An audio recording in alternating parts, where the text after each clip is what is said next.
The clock is ticking.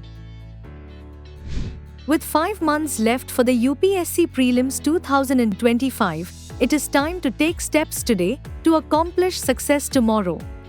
Get ready to test, assess and navigate through your UPSC goals with the All India GS Prelims Open Mock Test 3 on 5th January. Aiding aspirants step up their preparation, this open test is a unique testing medium to bring aspirants to par with the UPSC CSE competition nationwide. Simulating the exam-like pattern, get ready to face the UPSC prelims with full practice and confidence.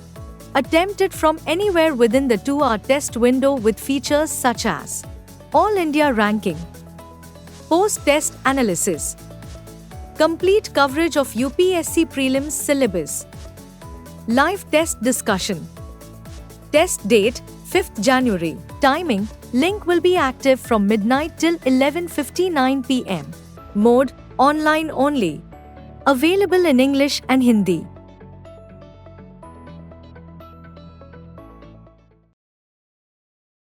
नमस्कार दर्शकों, नव वर्ष 2025 की आप सभी को ढेर सारी शुभकामनाएं। उम्मीद करते हैं यह साल आपके सपनों को सच करने और नए मुकाम हासिल करने का साल बने। विजन IAS की पूरी टीम की ओर से आपके उज्जवल भविष्य की हम कामना करते हैं। चलिए बढ़ते हैं आज की मुख्य सुर्खियों की तरफ। शिक्षा मंत्रालय ने स्कूली शिक्षा पर एकीकृत जिला सूचना प्रणाली प्लस यानी UDISE प्लस 2023-24 रिपोर्ट जारी की। विश्व बैंक के अनुसार 2024 में भारत ने वैश्विक विप्रेषण का सबसे अधिक हिस्सा प्राप्त किया। क्वाड्रिलेटरल सिक्योरिटी डायलॉग यानी क्वाड QUAD ने पारस्परिक सहयोग के 20 वर्ष पूरे किए। कैबिनेट ने कृषि एवं किसान कल्याण मंत्रालय के तहत संचालित फसल बीमा योजना में संशोधन को मंजूरी दी। केंद्रीय मंत्रिमंडल ने किसानों के लिए डाई अमोनियम फॉस्फेट DAP पर एक मुश्त विशेष पैकेज की समय सीमा बढ़ाने को मंजूरी दी।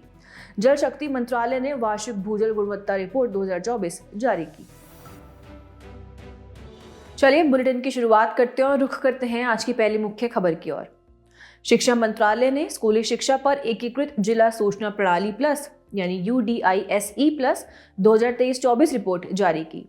इस रिपोर्ट में पहली बार 2022-23 से UDISE प्लस के माध्यम से देश के सभी मान्यता प्राप्त स्कूलों से राष्ट्रीय स्तर पर प्रत्येक छात्र का डेटा एकत्र किया गया है।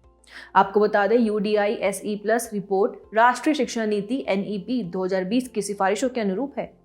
चलिए इस रिपोर्ट के मुख्य बिंदुओं पर एक नजर डालते हैं। सबसे पहले छात्र नामांकन दर को देखें तो देश भर में स्कूल नामांकन में समग्र रूप से गिरावट दर्ज की गई है। 2022-23 में 25.18 करोड़ स्कूल नामांकन हुए थे, वहीं 2023-24 में गिरावट के साथ 24.8 करोड़ नामांकन हुए। यह 2018-19 से 2021-22 तक लगभग 1.55 करोड़ छात्रों यानी कि लगभग 6% की गिरावट को दर्शाता है। अब ड्रॉप आउट यानी पढ़ाई बीच में छोड़ने वाले बच्चों के बारे में जानें तो बुनियादी स्तर पर यानी प्री प्राइमरी से कक्षा दूसरी तक 0 ड्रॉप आउट दर दर्ज की गई है। ऐसा इस कारण क्योंकि आंगनवाड़ी व स्टैंड अलोन प्री प्राइमरी विद्यालयों के छात्रों को मान्यता प्राप्त विद्यालयों में सीधे कक्षा पहली में प्रवेश दे दिया जाता है। उच्चतम ड्रॉप आउट दर माध्यमिक स्तर यानी कक्षा 9वीं से 12वीं पर दर्ज की गई है। साथ ही बिहार, उत्तर प्रदेश और महाराष्ट्र में नामांकन में सबसे अधिक गिरावट दर्ज की गई है। इसके अलावा प्रतिधारण दर यानी रिटेंशन रेट प्रारंभिक यानी एलिमेंट्री स्तर पर अधिक देखी गई है। इतना ही नहीं, सकल नामांकन अनुपात GER को समझें तो माध्यमिक स्तर को छोड़कर सभी स्तरों पर मामूली गिरावट दर्ज की गई है। GER शिक्षा के एक विशिष्ट स्तर में नामांकन की तुलना उस आयु वर्ग की आबादी से करता है जो शिक्षा के उस स्तर के लिए आयु उपयुक्त है। और आखिर में स्कूल संबंधी अवसंरचनाओं को देखें तो असम, उड़ीसा और कर्नाटक में छात्र स्कूल अनुपात कम होने के कारण स्कूली अवसंरचनाओं का उपयोग कम हो रहा है। चलिए खबर के अंत में UDISE प्लस के बारे में भी बात कर लेते हैं। 2018-19 में स्कूल शिक्षा एवं साक्षरता विभाग ने स्कूलों से ऑनलाइन डेटा संग्रह की UDISE प्लस प्रणाली विकसित की थी। इस प्रणाली को स्कूलों से संबंधित डेटा को कागजी प्रारूप में मैनुअल तरीके से भरने से जो समस्याएं उत्पन्न होती थी उन्हें दूर करने के लिए विकसित किया गया है। UDISE प्लस एक ऑनलाइन डेटा कलेक्शन फॉर्म के माध्यम से स्कूल अवसंरचना, शिक्षक, नामांकन, परीक्षा परिणाम जैसे मापदंडों पर जानकारी एकत्र करता है। चलिए अगली खबर की ओर बढ़ते हैं।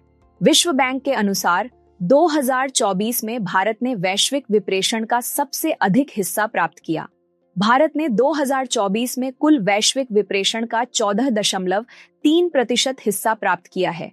गौरतलब है कि विदेश में काम करने वाले व्यक्तियों द्वारा अपने देश में अपने परिवारों को भेजी जाने वाली धनराशि को विप्रेषण कहा जाता है। खबर की शुरुआत में वैश्विक स्तर पर विप्रेषण संबंधी ट्रेंड्स के बारे में जानते हैं। सबसे पहले 2024 में शीर्ष 5 प्राप्तकर्ता की बात करें तो भारत 129 बिलियन डॉलर के साथ पहले स्थान पर है। इसके बाद मेक्सिको, चीन, फिलीपींस और पाकिस्तान का स्थान है। विप्रेषण में यह वृद्धि OECD देशों में रोजगार संबंधी बाजारों की पुनर्बहाली के कारण हुई है। ज्ञातव्य है कि 2023 में भारत को 125 बिलियन डॉलर का विप्रेषण प्राप्त हुआ था। दूसरा है निम्न और मध्यम आय वाले देशों में विप्रेषण। 2024 में इन देशों में विप्रेषण का स्तर 5.8% की वृद्धि दर के साथ 685 बिलियन डॉलर तक बढ़ने का अनुमान है। इसी के साथ चीन के विप्रेषण में कमी। 2024 में चीन ने वैश्विक विप्रेषण का केवल 5.3% हिस्सा ही प्राप्त किया है। यह पिछले 2 दशकों में सबसे कम है। यह चीन की आर्थिक समृद्धि और वृद्ध होती जनसंख्या के कारण कम कौशल वाले उत्प्रवास में गिरावट के चलते हुआ है। इसी के साथ आइए भारत में उच्च विप्रेषण में योगदान देने वाले कारक जानते हैं। सबसे पहला है प्रवास का स्तर। भारत दुनिया में सबसे बड़ी प्रवासी आबादी वाले देशों में से एक है। संयुक्त राष्ट्र विश्व प्रवास रिपोर्ट 2024 के आंकड़े दर्शाते हैं कि वर्ष 2023 तक 18 मिलियन से अधिक भारतीय नागरिक विदेशों में निवास कर रहे थे। दूसरा, नए गंतव्य देशों में प्रवास। ज्यादातर भारतीय प्रवासी अब तेजी से संयुक्त राज्य अमेरिका, यूनाइटेड किंगडम और ऑस्ट्रेलिया जैसे उच्च आय वाले देशों में प्रवास कर रहे हैं। और आखिर में कुशल और अकुशल श्रमिक। भारतीय प्रवासियों में अत्यधिक कुशल पेशेवरों जैसे IT, स्वास्थ्य देखभाल आदि से लेकर अर्धकुशल और अकुशल श्रमिक शामिल हैं। अब खबर के अंत में उच्च विप्रेषण का महत्व भी देख लेते हैं। इसके अंतर्गत प्राप्तकर्ता परिवारों के लिए महत्व की बात करें तो इसका उपयोग भोजन, स्वास्थ्य देखभाल और शिक्षा जैसे आवश्यक खर्चों के लिए किया जाता है। इससे जीवन स्तर में प्रत्यक्ष रूप से सुधार होता है। और व्यापक आर्थिक महत्व को जाने तो यह विदेशी मुद्रा का प्रमुख स्रोत है तथा इससे विदेशी सहायता पर निर्भरता में कमी आती है। इससे चालू खाता और राजकोषीय घाटे के वित्त पोषण में मदद मिलती है आदि। चलिए अगली खबर की ओर बढ़ते हैं। क्वाड्रिलेटरल सिक्योरिटी डायलॉग यानी QUAD ने पारस्परिक सहयोग के 20 वर्ष पूरे किए। क्वाड के 20 वर्ष पूरे होने के अवसर पर सदस्य देशों के विदेश मंत्रियों ने मानवीय सहायता और आपदा राहत के प्रति अपनी मूलभूत प्रतिबद्धता दोहराई। साथ ही उन्होंने मुक्त एवं खुले हिंद प्रशांत क्षेत्र के देशों के नेतृत्व वाली क्षेत्रीय व्यवस्था को समर्थन, हिंद प्रशांत क्षेत्र में आसियान की केंद्रीयता और इंडियन ओशन रिम एसोसिएशन के प्रति अपनी प्रतिबद्धता की फिर से पुष्टि की। आपको बता दें कि आसियान यानी दक्षिण पूर्व एशियाई राष्ट्रों के संगठन की केंद्रीयता दर्शाती है कि क्षेत्रीय सहयोग को बढ़ावा देने एवं क्षेत्रीय चुनौतियों का सामना करने में इसकी अहम भूमिका है। आइए सबसे पहले क्वाड के बारे में जानते हैं। यह ऑस्ट्रेलिया, भारत, जापान और संयुक्त राज्य अमेरिका के बीच एक प्रकार की रणनीतिक कूटनीतिक साझेदारी है। क्वाड का उद्देश्य एक ऐसा हिंद प्रशांत क्षेत्र बनाना है जो न केवल खुला और स्थिर हो बल्कि सभी के लिए समावेशी और चुनौतियों का सामना करने में सक्षम हो। इसकी उत्पत्ति की बात करें तो क्वाड का इतिहास दिसंबर 2004 से जुड़ा है, जब इन चारों देशों ने मिलकर हिंद महासागर में आई सुनामी से प्रभावित देशों को सहायता प्रदान की थी तथा इस समूह के देशों की पहली अनौपचारिक बैठक 2007 में फिलीपींस के मनीला में आसियान क्षेत्रीय फोरम के दौरान आयोजित की गई थी। हालांकि इसके बाद यह समूह कई वर्षों तक निष्क्रिय रहा। पुनः शुरुआत की बात करें तो क्वाड के चारों देशों की पहली आधिकारिक वार्ता 2017 में फिलीपींस में हुई थी। इसी के साथ भारत के लिए क्वाड का महत्व देख लेते हैं। सबसे पहले समान विचारधारा वाले देशों के साथ साझेदारी की बात करें तो यह समूह भारत को हिंद प्रशांत क्षेत्र की व्यवस्था को अपने हितों के अनुसार आकार देने में सहायता करता है। यह भारत को अंतर्राष्ट्रीय मुद्दों पर स्वतंत्र निर्णय लेने और इस क्षेत्र के अन्य हितधारक देशों व संगठनों के साथ साझेदारी बनाए रखने की स्वायत्तता भी प्रदान करता है। दूसरा, क्षेत्र में भारत की स्थिति को मजबूत करना।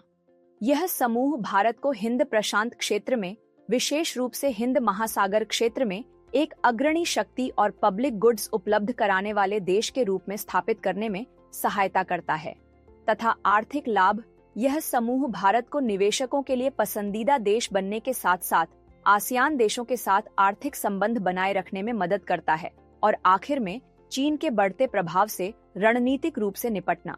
इस मामले में भारत को क्वाड देशों से नौसैनिक सहायता सहित कई अन्य प्रकार की मदद मिल रही है।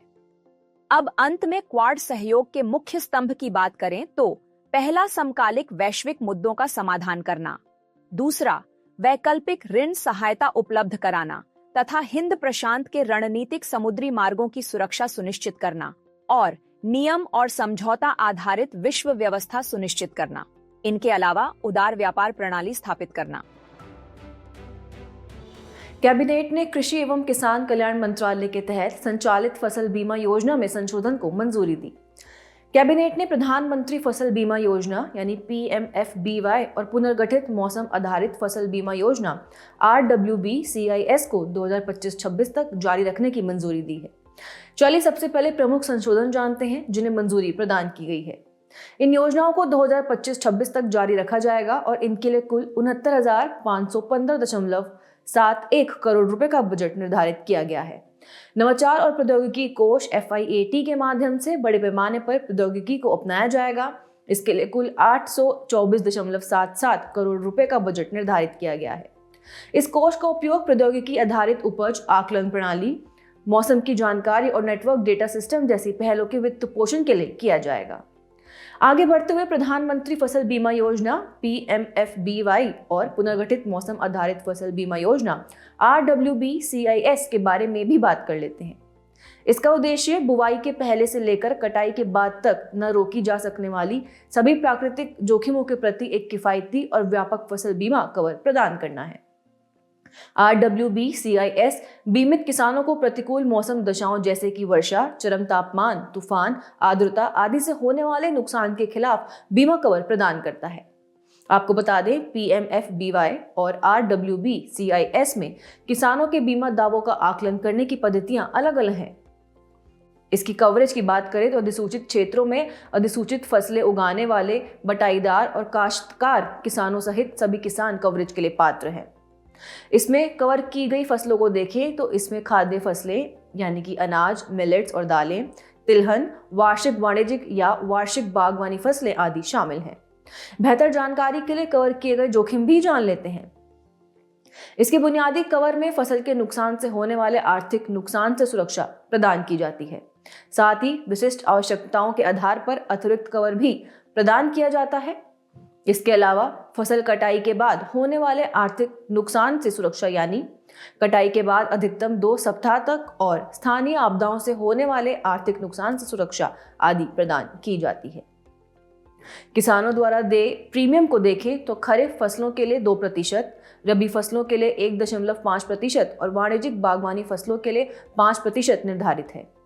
आपको बता दें इसमें युद्ध, परमाणु जोखिम तथा रोके जा सकने वाले अन्य जोखिमों से होने वाला आर्थिक नुकसान कवर नहीं होता है।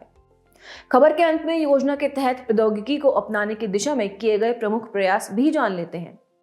बेहतर गवर्नेंस और समन्वय के लिए राष्ट्रीय फसल बीमा पोर्टल शुरू किया गया है। ग्राम पंचायत स्तर पर उपज के लिए प्रत्यक्ष आकलन के लिए YES-TEC लागू किया गया है। इसके अलावा फसल बीमा के लिए दीर्घकालिक एवं अति स्थानीयकृत मौसम डेटा तैयार करने के लिए WINDS यानी WINDS को शुरू किया गया है। राज्य सरकारों की सहायता के लिए WINDS का कार्यान्वयन 2024-25 में प्रारंभ होगा। केंद्रीय मंत्रिमंडल ने किसानों के लिए डाई अमोनियम फॉस्फेट यानी DAP पर एकमुश्त विशेष पैकेज की समय सीमा बढ़ाने को मंजूरी दी। DAP एकमुश्त विशेष पैकेज पोषक तत्व आधारित सब्सिडी यानी NBS के अलावा दिया गया है। जुलाई 2024 में मंत्रिमंडल ने किसानों को कम कीमत पर DAP उपलब्ध कराने के लिए DAP पर एकमुश्त विशेष पैकेज को मंजूरी दी थी। ये सहायता पैकेज 31 दिसंबर 2024 तक के लिए था। अब इसे 1 जनवरी 2025 से अगले आदेश तक जारी रखने को मंजूरी दी गई है। चलिए सबसे पहले DAP के बारे में बात करते हैं। यह सबसे अधिक उपयोग किए जाने वाले फॉस्फोरस उर्वरकों में से एक है। DAP फसलों के लिए फॉस्फोरस यानी P और नाइट्रोजन यानी N दोनों का उपयुक्त स्रोत है। फॉस्फोरस पौधों की जड़ों के विकास, उनमें फूल लगने और बीज उत्पादन आदि के लिए आवश्यक है। इसका उत्पादन अनुकूल परिस्थितियों में अमोनिया के साथ फॉस्फोरिक एसिड की अभिक्रिया करके किया जाता है। अब भारत में उर्वरक सब्सिडी को समझें तो सरकार ये सब्सिडी उर्वरक उत्पादकों, आयातकों और किसानों को देती है। सब्सिडी देने का उद्देश्य किसानों को कम कीमत पर उर्वरक उपलब्ध कराना, कृषि उत्पादकता को बढ़ावा देना आदि है। उर्वरक सब्सिडी के कुछ प्रकार हैं। पहला है प्रत्यक्ष लाभ अंतरण सब्सिडी। इसके तहत केंद्र सरकार उर्वरक कंपनियों को अलग अलग उर्वरक ग्रेड्स पर 100% सब्सिडी जारी करती है।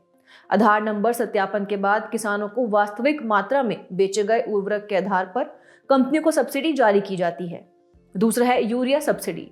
इसके तहत वैधानिक रूप से अधिसूचित अधिकतम खुदरा मूल्य यानी MRP पर किसानों को यूरिया उर्वरक उपलब्ध कराया जाता है।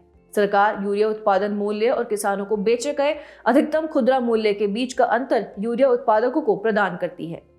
आगे बढ़ते हुए पोषक तत्व आधारित सब्सिडी यानी NBS नीति को भी समझ लेते हैं। फॉस्फेटिक और पोटैशिक यानी PNK उर्वरकों के बाजार मूल्य नियंत्रण मुक्त हैं। उर्वरक उत्पादक उर्वरक का बिक्री मूल्य तय करने के लिए स्वतंत्र है। उन्हें उर्वरक उत्पादन में पोषक तत्व सामग्री के उपयोग के आधार पर वार्षिक या अर्धवार्षिक आधार पर सब्सिडी की एक निश्चित राशि प्रदान की जाती है। ऐसे में अब भारत में रासायनिक उर्वरक की अधिक खपत को कम करने के लिए उठाए गए हालिया कदमों पर भी एक नजर डाल लेते हैं। पहला है नीम लेपित यूरिया यानी नीम कोटेड यूरिया। इसके तहत किसानों को आपूर्ति की जाने वाली 100% यूरिया का नीम लेपित होना अनिवार्य है। दूसरा है नैनो उर्वरक। इफ्को नैनो यूरिया का उत्पादन कर रहा है। और आखिरी है PM प्रणाम PRANAM यानी programme for restoration, awareness generation, nourishment and amelioration of mother earth. इसका उद्देश्य रासायनिक उर्वरक के उपयोग को कम करना है, वैकल्पिक उर्वरक के उपयोग को भी बढ़ावा देना है। ऑर्गेनिक उर्वरकों, जैव उर्वरकों और प्राकृतिक खेती आदि को बढ़ावा दिया जा रहा है। खबर के अंत में उर्वरक सब्सिडी से जुड़ी चिंताएं भी जान लेते हैं। पहली चिंता का विषय है राजकोष पर बोझ बढ़ना। वित्तीय वर्ष 2023-24 के लिए उर्वरक सब्सिडी का बजट 1.75 लाख करोड़ रुपए था। दूसरा है उर्वरकों के उपयोग में असंतुलन। 2022-23 में NPK अनुपात बढ़कर 11.8 अनुपात 4.6 अनुपात 1 हो गया था। और आखिरी है पर्यावरण पर प्रभाव। भारत विश्व में नाइट्रोजन उर्वरक का सबसे अधिक खपत करने वाले देशों में शामिल है। इससे मृदा, जल आदि प्रदूषित होते हैं। आइए चलते हैं अंतिम मुख्य खबर की ओर। जल शक्ति मंत्रालय ने वार्षिक भूजल गुणवत्ता रिपोर्ट 2024 जारी की। पहली बार इस रिपोर्ट में भूजल गुणवत्ता निगरानी के लिए मानक संचालन प्रक्रिया यानी SOP प्रस्तुत की गई है। इससे डेटा संग्रह, विश्लेषण और व्याख्या में एक रूपता सुनिश्चित होती है। चलिए सबसे पहले भूजल की स्थिति जान लेते हैं। भारत विश्व में सबसे बड़ा भूजल उपयोग करता है। वैश्विक स्तर पर जितना भूजल उपयोग किया जाता है उसका 25% से अधिक अकेले भारत में उपयोग होता है तथा भूजल निकासी का 87% कृषि क्षेत्र में तथा लगभग 11% घरेलू क्षेत्र में उपयोग किया जाता है। इसी के साथ चलिए इस रिपोर्ट के मुख्य बिंदुओं पर एक नजर डालते हैं। सबसे पहले क्षेत्रीय भिन्नता की बात करें तो अरुणाचल प्रदेश, मिजोरम आदि राज्यों में भूजल के 100% सैंपल BIS मानकों को पूरा करते हैं, जबकि राजस्थान, हरियाणा और आंध्र प्रदेश के सैंपल में व्यापक संदूषण पाया गया है। दूसरा, सिंचाई के लिए योग्य। अरुणाचल प्रदेश, असम, त्रिपुरा आदि राज्यों में सिंचाई के लिए उत्कृष्ट श्रेणी का जल उपलब्ध है। आपको बता दें कि आंध्र प्रदेश, गुजरात, हरियाणा आदि राज्यों के भूजल में सोडियम की मात्रा बहुत अधिक है। इससे भूजल सिंचाई के लिए अनुपयुक्त बन जाता है। और आखिर में चिंताजनक मुख्य प्रदूषक नाइट्रेट। राजस्थान, तमिलनाडु और महाराष्ट्र फ्लोराइड, हरियाणा व कर्नाटक आर्सेनिक, गंगा और ब्रह्मपुत्र नदियों के बाढ़ के मैदान तथा यूरेनियम राजस्थान एवं पंजाब आदि। इसी के साथ भूजल की गुणवत्ता में गिरावट के लिए जिम्मेदार प्रमुख कारक भी देख लेते हैं। सबसे पहले औद्योगिकरण। भारी धातुओं, रसायनों और विलायकों सहित अनुपचारित औद्योगिक अपशिष्ट को खुले में छोड़ देना। दूसरा, कृषि प्रणालियां। खेती में उर्वरकों और कीटनाशकों का अत्यधिक उपयोग करना। तीसरा, शहरीकरण। अकुशल अपशिष्ट निपटान, सीवरेज लीकेज और लैंडफिल संदूषण। और आखिर में जलवायु परिवर्तन। वर्षा के पैटर्न में परिवर्तन और अत्यधिक भूजल निकासी से जल भृतों की पुनर्भरण क्षमता प्रभावित होती है। चलिए अब भूजल संरक्षण पहल को जानते हैं। सबसे पहले भू नियर पोर्टल बेहतर भूजल विनियमन के लिए। दूसरा, अटल भूजल योजना, समुदाय की भागीदारी से भूजल का संधारणीय प्रबंधन। तीसरा, जलभृत मानचित्रण और प्रबंधन कार्यक्रम, जलभृतों के संधारणीय प्रबंधन के लिए। और आखिर में जल शक्ति अभियान, वर्षा जल संचयन और जल प्रबंधन को बेहतर करने के लिए। चलिए बढ़ते हैं हमारे खास सेगमेंट सुर्खियों में रहे स्थल की तरफ। आज हम बात करेंगे ट्रिनिदाद एंड टोबैगो की, जिसकी राजधानी है पोर्ट ऑफ स्पेन। हाल ही में ट्रिनिदाद एंड टोबैगो में हिंसा के कारण आपातकाल की घोषणा की गई। इसकी भौगोलिक स्थिति की बात करें तो ये अटलांटिक महासागर में दक्षिण पूर्वी वेस्ट इंडीज का एक द्वीपीय देश है। ये दक्षिण अमेरिका महाद्वीप के करीब वेनेजुएला के उत्तर पूर्व और गुयाना के उत्तर पश्चिम में स्थित है। साथ ही कैरिकॉम यानी CARICOM यानी कैरेबियन कम्युनिटी का एक सदस्य है। बढ़ते हैं भौगोलिक विशेषताओं की तरफ। यहाँ की पर्वत श्रृंखलाएं नॉर्दर्न रेंज है, जो वेनेजुएला में एंडीज पर्वत श्रृंखला की तटीय श्रृंखलाओं का विस्तार है।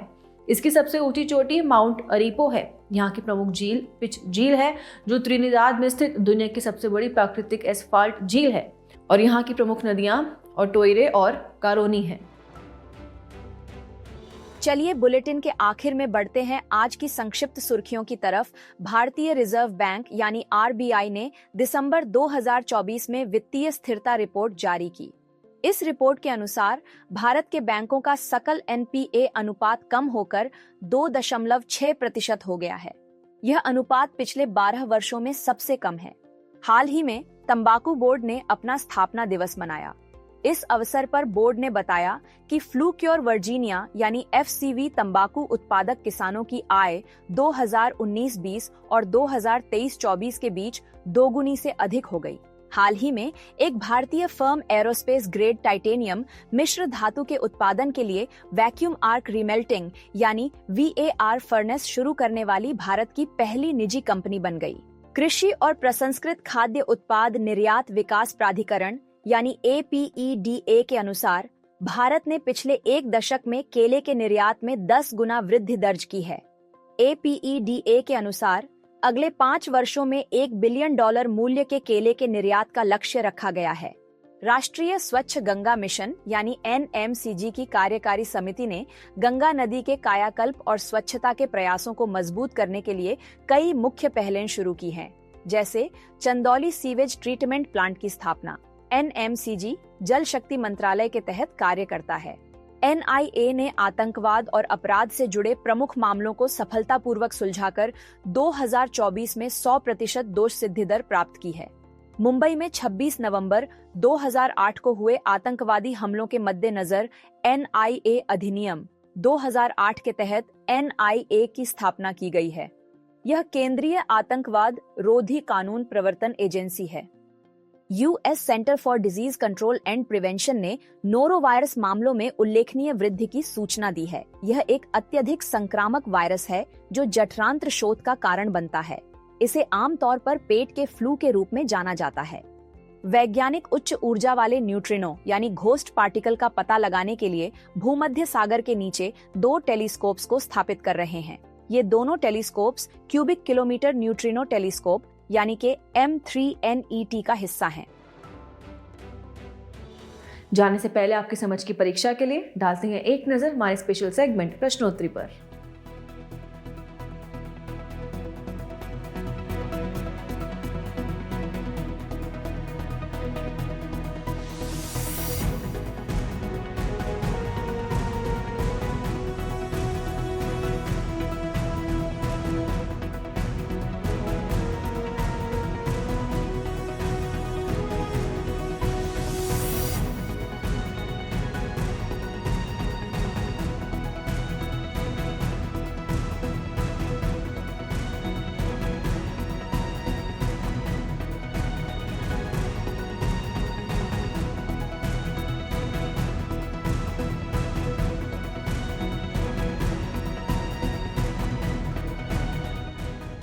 हमसे जुड़ने के लिए आपका धन्यवाद। उम्मीद है न्यूज़ टुडे का यह बुलेटिन आपको पसंद आया होगा। न्यूज़ टुडे की PDF को डाउनलोड करने के लिए और आज की क्विज के उत्तर के लिए डिस्क्रिप्शन में दिए गए लिंक्स पर क्लिक कीजिए।